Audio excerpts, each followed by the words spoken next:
And former Deputy Assistant Attorney General John Yoo. John is based in California. John, it's interesting, the California connection to this thing. I guess the train, Todd Blanche, the acting Attorney General, was talking about the fact that you had this person taking a train. I think the interesting part of that is everybody speculates, well, that's because he didn't want to put the weapons on a plane and, run the risk of getting caught. Is that kind of your assessment of why somebody would take the train? Why wouldn't you drive a car? I mean, what's the thought process there? And as we know, very few people knew that you could actually take the train from California to Chicago and then on. But it takes a while to get there, John. What do you think about the mode of transportation?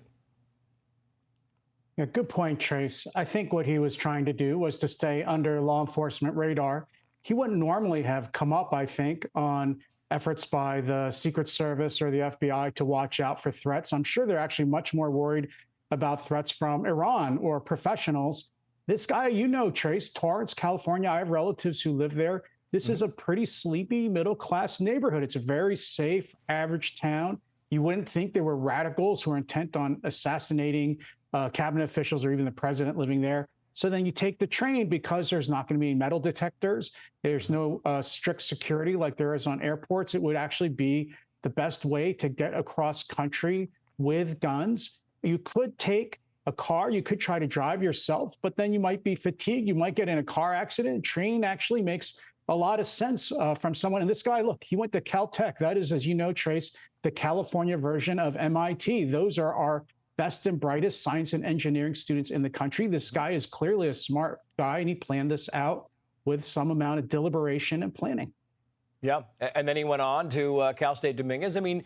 Clearly, this is a very intelligent person, but he seemed to get radical as time went by, John. One can point to a lot of different factors that might have led to that, but that seems to be what was happening here over the course of, 5 to 7 years. Trace, as a professor, I hate to see good, talent, smart young people waste their lives like this. This guy is going to spend a long time, if not most of his life, in jail. And I think it is because, as you've talked about earlier on the show, you're seeing increasing radicalization. You're seeing escalation in the political rhetoric. You have people calling the president a fascist, comparing him to Hitler.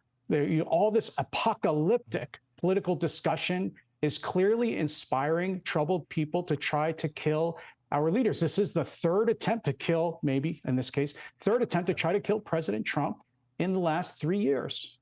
Yeah, it really is. It is just amazing. But you're exactly right, Johnny. You had Hakeem Jeffries coming on today saying we need to tone this down. And you're thinking, well, you ginned it up. You people are ginning it up. And then you come out and say it's time for us to tone it down.